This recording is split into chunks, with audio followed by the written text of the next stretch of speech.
할렐루야. 안녕하십니까. 오늘부터 창세기, 성경의 첫 번째 책인 창세기에 대해서 우리가 하나님이 우리에게 주신 말씀을 같이 연구하고 또 말씀을 깨닫고 또 실천해 나가는 귀한 시간이 되기를 예수님의 이름으로 축원합니다. 창세기라는 것은 제네시스라고 그러죠. 영어로는.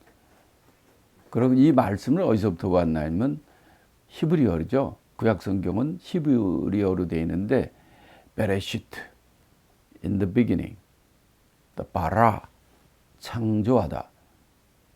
여기서 베레시트에서 와가지고 창세기, 제네시스 이렇게 나옵니다. 우리 다 같이 본문 1절 앞에 나오는 걸 같이 읽겠습니다. 베레시트, 바라, 엘로힘, 엣 하샤마임 예레 엣 하에렉스 뭐 이런 게 있는데 여러분 죄송합니다. 한번 그래도 히브리 말 제일 첫 번째 나오는 히브리 말이라 같이 여러분들하고 읽었습니다. 자, 말은 이 말이죠. 태초에 하나님이 천지를 창조하시니라. 하나님이 우리에게 주신 첫 번째 말씀이 우리가 살고 있는 천지, 이거를 하나님이 태초에 창조했다는 얘기입니다. 우리가 창세기가 아주 중요합니다. 특별히 우리 믿는 사람들은 하나님께서 우리에게 예수님을 보내주셨는데 그 예수님 십자가에 죽으셨잖아요.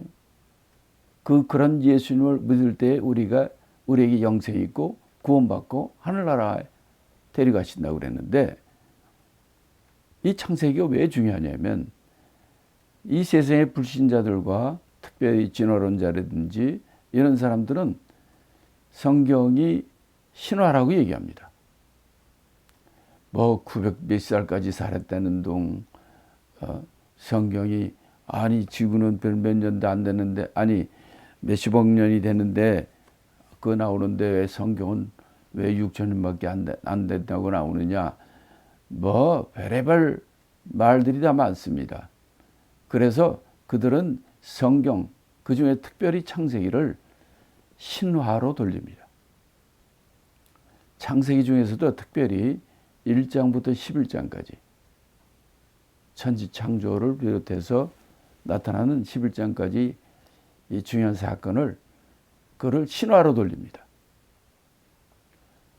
자, 그러면 이거는 아주 심각한 하나님에 대한 도전이 되는데 그 이유는 뭐냐면 우리가 예수님이 왜 이 땅에 오셨습니까? 예수님이 왜 십자가에 죽으셨습니까? 하나님이 우리를 어떻게 구원하신다고 얘기했습니까? 만약에 창세기가 신화라면 어떻게 되는 겁니까? 예수님이 왜 죽으셨다고 그랬어요? 우리를 구원하기 위해서 죽으셨다고 그랬죠. 왜 우리가 구원받아야 됩니까? 우리가 죄를 졌기 때문에, 우리가 죄인이기 때문에. 우리가 언제 죄를 졌습니까? 최초의 인간인 아담과 하와가 그 죄를 지음으로 우리가 죄인이 됐고 그 죄값이 사망이므로 우리 모두가 지옥 가는 거예요.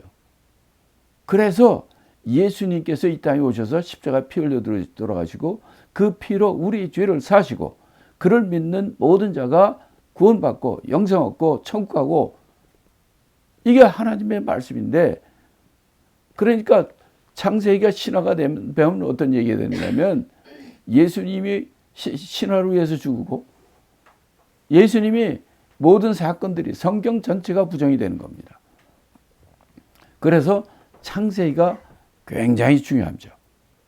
아니, 창세기 첫 장 첫 절 첫 마디가 하나님이 천지를 창조했다 이렇게 나오는 거예요. 우리가 이 창세기를 성경 공부하기 때부터 제일 먼저 우리가 전제되고 해야 될 내용들이 있습니다.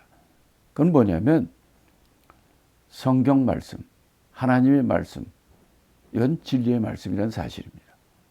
요한복음 17장 17절에 보면 예수님이 이렇게 말씀합니다. 그들을 진리로 거룩하게 하옵소서. 아버지의 말씀은 진리이다. 하나님의 말씀이 진리라는 거예요. 마태복음 24장 35절에도 예수님이 이렇게 말합니다. 천지는 없어질지언정 내 말은 없어지지 아니하리라. 이 세상에는 천지가 없어질지라도 바로 예수님의 말씀, 하나님의 말씀은 변하지 않는 진리의 말씀이요 없어지지 않는 거라는 거예요. 우리는 먼저 하나님 말씀이, 성경 말씀이 이것이 진리의 말씀이요 변하지 않는 말씀이요 천지는 없어져도 하나님의 말씀은 변하지 않는다는 것, 이것을 인정하고 이것을 믿고 들어가야 되는 겁니다. 저는 여러분들이 그러신 분이 되기를 예수 이름으로 축복합니다.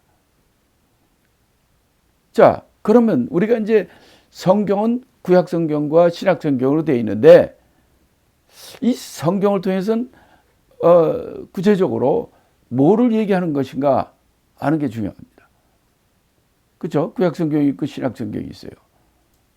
구약 성경은 하나님 말씀이고 신약 성경도 하나님 말씀인데 구약 성경은 그림자, 신약 성경은 복음, 실체를 얘기하는 겁니다. 그래서 요한복음 5장 39절에 이렇게 말씀합니다. 너희가 성경에서 영생을 얻는 줄 생각하고 성경을 연구하거니와 이 성경이 곧 내게 대하여 증거하는 것이니라. 예수님이 직접 하신 말씀이에요. 요한복음 5장에서 여기서 너희들이 왜 성경을 연구하는가? 성경을 왜 상고하는가? 영생이에요.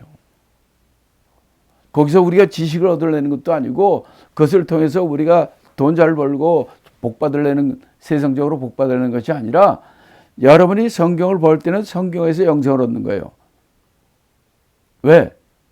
이 성경은 누구에 대해 증거한다? 내게 대해. 내가 누굽니까? 예수님에 대해서 증거한다는 거예요. 그러니까 여기서 이 성경이 예수님에 대해 증거한다고 말씀하셨는데 이 성경은 어떤 성경을 얘기하는 걸까요? 신약 성경, 구약 성경, 신구약 합본? 어떤 성경입니까? 물론 궁극적으로 이거는 모든 성경을 다 얘기한다고 말할 수 있죠. 그렇지만 이 본문을 통해서 보면은 본문에서는 뭐냐면 예수님이 말씀하기를 이 성경이 내게 대하여 증거한다 이렇게 얘기했어요. 그럼 예수님이 말씀할 때 이 성경은 어떤 성경일까 하는 거예요. 예수님이 살아계시고 이 성경이 나를 증거한다 할 때 이 성경이 신약 성경일까요? 예수님이 말하실 때 그때 신약 성경이 있었을까요? 아니죠. 이 성경은 구약 성경이에요. 왜냐하면 예수님 당시에는 그때는 구약 성경은 완전히 되지 신약 성경은 예수님이 돌아가신 후에 만들어진 것이기 때문에 예수님이 있을 때 이 성경은 구약 성경이고 이 성경이 예수님을 증거한다는 것, 이건 놀라운 사실이거든요. 왜냐하면 유대인도 구약 성경을 믿어요. 근데 유대인들이 잘못하는 건 뭐냐면 이 구약 성경이 예수를 증거한다는 거 모르고 있는 거예요. 그래서 너희가 모세를 알았으면 나를 알았으리라 이렇게 얘기를 하시고 이 성경은 예수님에 대해 증거하는 걸 너희들이 알라는 거예요. 창세기 3장에 나온 여자의 후손이 바로 예수 그리스도시요. 하나님의 어린 양이 바로 예수 그리스도시요. 성경의 수많은 곳에서 바로 예수를 증거하는 거예요. 창세기부터 출애굽기 계속해서 요한계시록까지 모든 성경은 예수님을 증거하는 것입니다. 다시 말하면 이 모든 한 편의 영화에서도 주인공이 있죠. 주인공은 끝까지 삽니다. 그 주인공이 바로 예수 그리스도예요. 거기에 모든 것이 포커스를 맞춰 있죠. 자, 이렇게 우리는 성경을 통해서 바로 예수 그리스도를 증거한다는 것을 알고 성경을 봐야 되고 성경을 통해서 우리는 영생을 얻는 그 목적을 이루어가는 그 일을 해나가는 것이 첫 번째 목적이라는 거죠. 여러분이 아까도 얘기했지만 성경, 구약 성경과 신약 성경이 있습니다. 구약은 예수님이 오기 이전에 하나님의 말씀이죠. 그 구약 성경은 여러분 아시는 것처럼 39권이 있지만 구약 성경의 핵심은 5와 5와 12입니다. 구약 성경의 기초는 여러분 보시는 것처럼 모세오경이에요. 펜타투, 모세오경. 모세오경은 창세기, 출애굽기, 레위기, 민수기, 신명기 이 5권의 책이죠. 이 모세오경이 구약 성경의 기초입니다. 이게 율법서예요. 자, 여기서부터 어떻게 갈라지지 하면 그 이후로 선지서가 나옵니다. 그 이후로 역사서가 나와요. 역사서는 여호수아서부터 12권의 책들이 쫙 나옵니다. 역사서. 또 한쪽으로는 선지서가 나와요. 선지서도 소선지서 12권, 대선지서 5권 이렇게 나오죠. 역사라는 것은 하나님의 말씀대로 그들이 살았는지 안 살았는지 어떻게 살았는지 이걸 기록하는 것이 역사죠. 선지서는 뭡니까? 하나님이 지시한 내용이에요. 그러니까 구약 성경은 율법서 모세오경의 기초 위에 하나님께서는 하나님의 선지자를 통해서 말씀하신 내용과 또 그들이 그 말씀대로 살았는지 안 살았는지 어떻게 됐는지 그걸 알려주는 역사서 이 두 가지로 갈라져요. 그 역사서도 12권이고 소선지서도 12권이고 그 다음에 이제 남은 것이 대선지서 5권, 시가서 5권. 시가서라는 것은 생활이죠. 하나님께 감사하고 생활하는 이런 내용입니다. 그래서 5과 12절. 세 가지 5. 모세오경과 시가서와 대선지서 5권씩 15권. 또 역사서와 소선지서 12권씩 24권. 24 더하기 15, 39권입니다. 그러니까 구약성경 무조건 5 아니면 12이에요. 그래서 이제 구약성경 위에 구약성경이 예수님 오기 전에 기록이 됐고 이 구약성경은 누구를 증거한다? 예수님을 증거하는 거예요. 그러면 신약성경을 보시면은 신약성경은 여러분이 아는 것처럼 39, 27. 구단 아는 사람 다 알죠? 구약성경 39. 신약은 27, 27. 그러니까 신약성경도 27권인데 신약에서는 기초가 뭐냐면 사복음입니다. 사복음서. 사복음서는 무엇입니까? 복음이 뭡니까? 기쁜 소식이잖아요. 복된 소식이잖아요. 그런 복음서가 4권이에요. 그거는 뭐 사도행전이나 로마서나 계시록이나 뭐 이런 거 에베소서나 이런 걸 복음서라고 그러지 않아요. 오직 복음서는 4권이에요. 그건 뭐를 얘기하냐면 마태, 마가, 누가, 요한복음 요거를 복음서라고 그래요.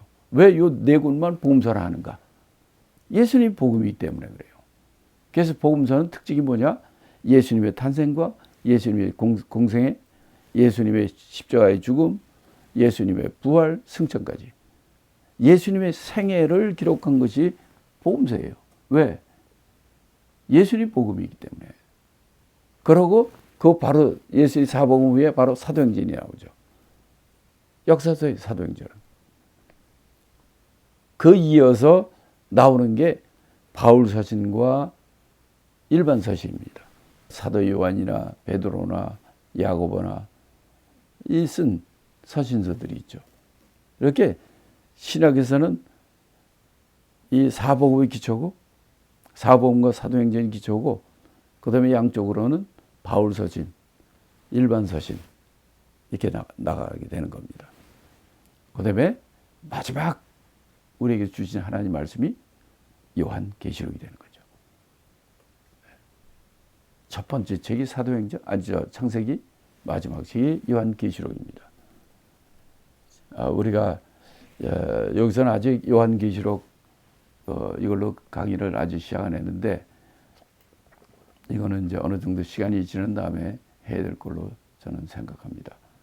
자, 그래서 우리가 오늘 이번에 공부하는 것은 성경의 첫 번째 책이고 우리 모든 것의 기초가 되는 바로 창세기를 공부하게 되는 겁니다.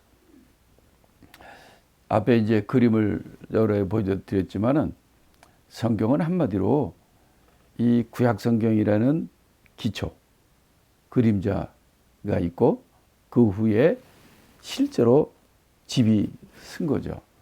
그러니까 구약 성경을 집으로 따진다면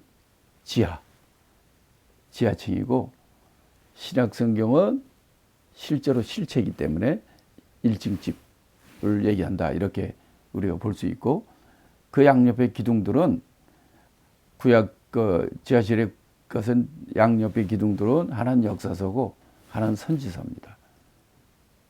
그 기초 반석은 모세오경.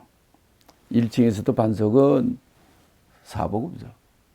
그 다음에 바울서신과 일반 서신. 그 다음에 이제 지붕은 목회선신서로 이렇게 집을 졌다고 우리가 한번 비교해 봤습니다. 그래서 우리가 창세기 이제를 공부할 텐데, 자, 우리는 이제 하나님 말씀 창세기를 또 읽어야 되고 공부해야 되고 이제 해나갈 텐데, 성경은 하나님 말씀이라고 그랬고 우리가 성경을 읽고 배우는 방법을 먼저 얘기하면 이 5손가락에 해당됩니다. 성경을 첫째 봐야 돼요. see, look 해야 되는 거예요. 보여야 됩니다. 성경을 그 다음에 hear, 들어야 돼요. 그 다음에 성경을 귀로 들어야 돼요. 입으로 읽어야 돼요. 그러니까 눈으로 봐야 되고 귀로 들어야 되고 또 입으로 읽어야 되고 네 번째는 성경을 암송해야 돼요. 그 다음에 마지막 5번째는 성경을 study, 연구를 해야 되는 거예요. 자, 우리 다 같이 한번 첫째 성경을 봐야 되고 두 번째는 성경을 들어야 되고 세 번째는 성경을 읽어야 되고 네 번째는 성경을 암송해야 되고 5번째는 성경을 연구해야 되는 거예요. 이게 성경을 태어난 여러분이 이 세상 떠날 때까지 해야 될 5가지 성경에 대한 우리의 자세입니다. 여러분 한 달만 성경을 안 보세요. 보지 말아 보세요. 어떻게 되나? 다 잊어버릴걸? 뭐더라? 그거 위험하더라고요. 성경을 100번 이상 읽어도 매일같이 안 읽고 또 제대로 안 읽고 하면은요 다 잊어버려요. 1000번 읽어도 그렇더라고요. 그래서 끊임없이 해야 돼요. 이게 중요합니다. 자, 그러면 이제 그 중에서도 성경을 눈으로 보고 귀로 듣고 입으로 말하는 이 삼위일체, 이 셋이 이끌어 나가는 것이 굉장히 좋은 방법입니다. 자, 그렇지만은 그보다 더 중요한 것은 마지막에 어떻게 성경을 연구하는가 하는 그 수준까지 올라가야 돼요. 그래서 성경을 연구하는 방법이 있는데 하나를 우리는 연역법적 성경 공부, 디덕티브 바이블 스터디과 귀납법적 성경 공부, 인덕티브 바이블 스터디, 크게 이 2가지가 공부합니다. 2가지 공부하는 방법은 이런 거예요. 연역법, 디덕티브 바이블 스터디는 예를 들어서 믿음 하면 믿음에 대해서 창세기부터 계시록 중에서 뽑아내가지고 공부하는 그러니까 제목으로 타픽 성경 공부를 얘기하는 겁니다. 구원이다, 세례다, 율법이다, 뭐 11조다, 교회다. 그런 제목을 있으면 그걸 갖다 그냥 성경 여기저기서 뽑아가지고 그걸 공부하는 방법을 연역법적 공부라고 그래요. 근데 우리가 잘 모르는 사람은, 성경을 잘 모르는 사람은 이 연역법적 성경 공부가 기초를 세우는데 좋은 겁니다. 그런데 이게 위험한 문제도 있긴 있어요. 왜냐하면 이걸 누가 뽑느냐에 따라 달라요. 예를 들면 천주교는 성경 공부가 아니라 교리 공부입니다. 그건 뭐냐면 자기네 그 어떤 교리와 자기네들 주장하는 그거에 되는 것들만 뽑아가지고 하기 때문에 잘못 이단들도 그런 식으로 가르치는 거거든요. 자기 거에 자기를 합리화시키는 그런 것만 뽑지 반대되는 건 다 빼버려요.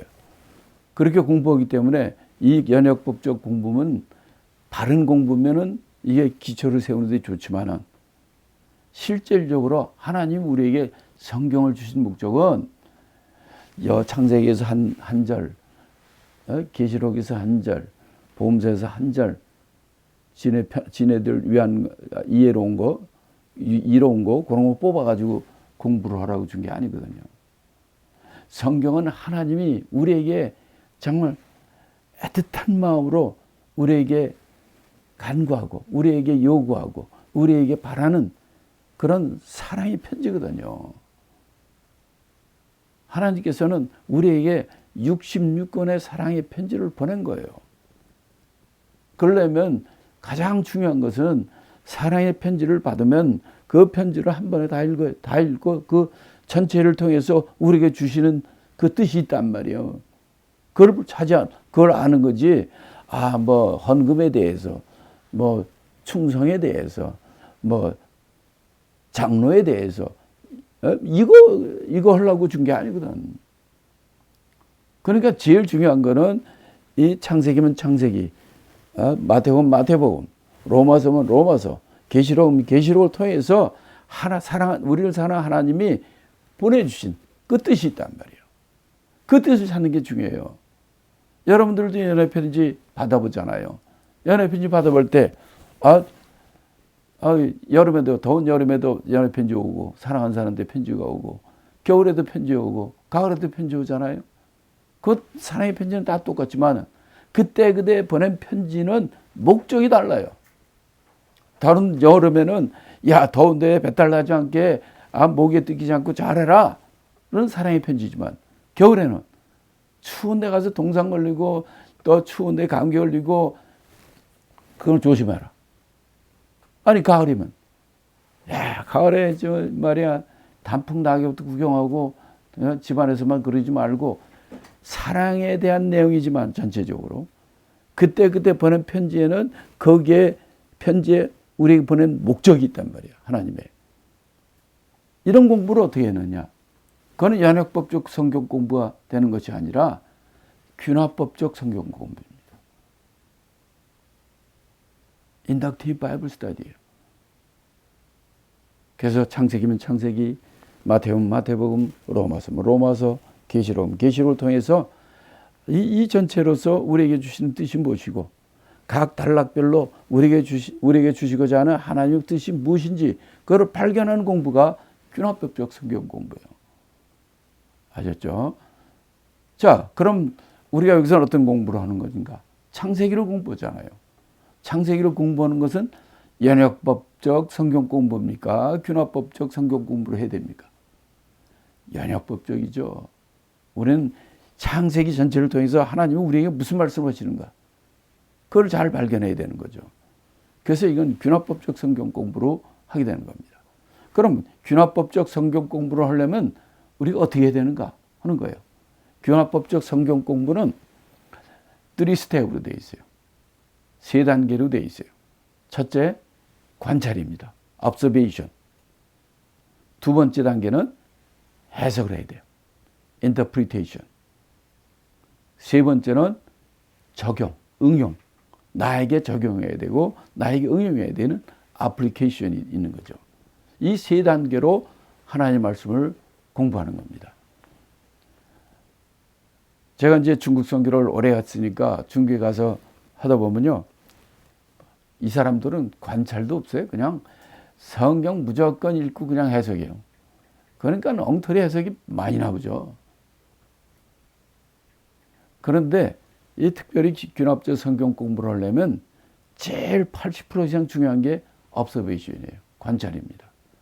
잘 봐야 그 올바른 뜻을 의도를 알고 올바른 초점을 알게 되는 거죠. 그러니까 관찰을 잘하면 바른 해석이 나오고요. 바른 해석을 한다 하면은 그걸 자기한테 적용만 하면 돼요. 간단합니다. 근데 지금까지 오랫동안 제가 이걸 해보지만 사람들이 관찰을 안 해요. 이게 문제예요. 진짜 80% 이상이 관찰에 좌우됩니다. 그래서 오늘 이번에도 앞으로 이 창세기를 공부할 때도 이런 관점에서 제가 공부를 우리 같이 창세기를 공부해 나갈 것입니다. 제 세 단계가 뭐라고 그랬죠? 첫째, 관찰. 두 번째, 해석. 세 번째, 적용입니다.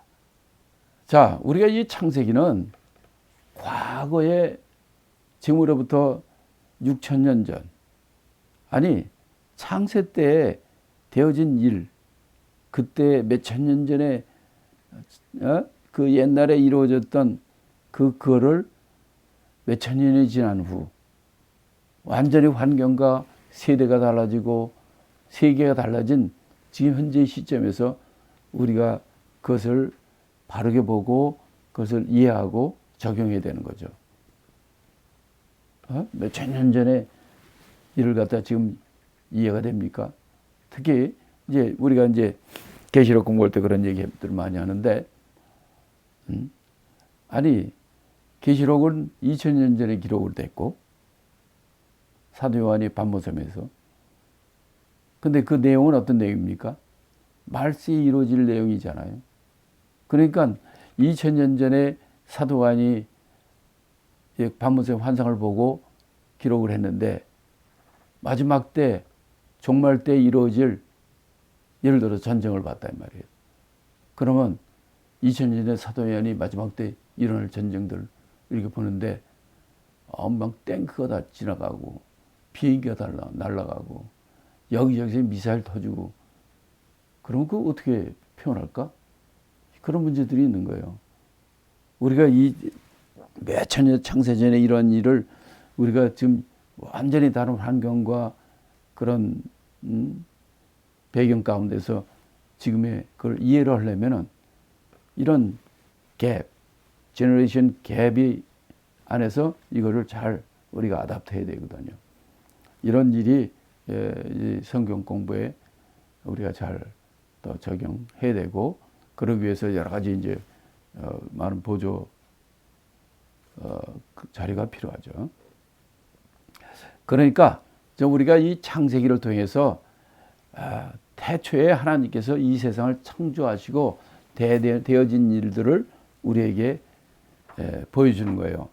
자, 여기서 우리가 창세기는 바로 우리 인간의 하나님이 이 세상을 천지를 창조할 때부터 되어진 일을 말씀하시고, 요한계시록은 이 마지막 때 엔타임, 마지막은 어떻게 되는 것인가를 알려주는 것이 성경입니다.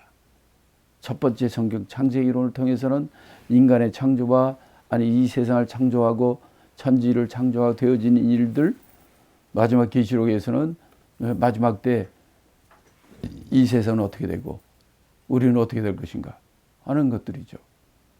그래서 이 세상에 하나님의 시간표라고 제가 썼는데, 여기에 가장 기본이 되는 것은 뭐냐면 예수님이 이 땅의 초림입니다. 첫 번째 오심. 그게 구약과 신약의 시대의 갈름이에요. 그 전을 구약이라고 하고 그 후를 신약이라고 하고, 우리 세상에서는 그 전을 주전이라고, BC, 그 후를 주후라고 그러죠. 그러니까 하나님의 각도에서도 구약, 신약이 갈리고, 이 세상의 시점에서도 BC, AD, 주전과 주후로 이렇게 갈라놓게 되죠. 그러면 이렇게 창세로부터 말세까지 이 하나님의 일정표, 그 시간표에서 뭐가 그럼 가장 중요한 것인가를 보면, 제가 이제 크게 보면은 네 가지를 봅니다. 첫 번째가 하나님의 천지창조죠. 하나님의 천지창조, 이때부터 시작이 되는 거예요. 그러면 예수님의 초림, 예수님 오셔서 십자가 사건, 그 외에 사건이 중요한 사건은 뭐냐면 성령 강림입니다. 이때부터 성령 강림하고 이때부터 교회가 세워져 가지고 마지막 때 이 예수님의 재림이 있죠. 그러니까 예수님의 초림과 재림이 있고 예수님의 재림의 심판주로 오시기 때문에 이후에는 천국과 지옥 크게 보면 그렇게 갈라지는 그런 저거에 되어 있습니다. 근데 이제 창세기에서는 이제 천지 창조를 얘기하고 그 후에 어떤 일이 일어나는 것을 얘기하냐면 인간의 타락, 죄가 바로 나옵니다. 그래서 구약과 신약 세상적으로는 주전과 주후지만은 거기서 주된 그 키워드는 뭐냐면 구약 시대는 율법입니다. 신약에서는 복음이에요. 그리고 지금 우리는 어디에 살고 있느냐 하면 예수님의 초림과 예수님의 재림 사이 말세 때 어느 지점에 우리가 살고 있는 거죠. 이게 이제 창세기부터 계시록까지 전체에 대한 전체에 있어서의 하나님이 우리에게 본 하나님의 시간표입니다. 그렇기 때문에 우리가 정말 우리가 어디에 있는지, 우리가 무엇을 해야 되는지 이걸 잘 알 수가 있는 거죠. 그래서 창세기를 통해서는 우리 하나님의 전지를 창조한 것과 인간의 타락을 통한 하나님의 구원 계획, 하나님의 섭리 이런 것들을 창세기 50장 통해서 우리가 공부하게 될 것입니다.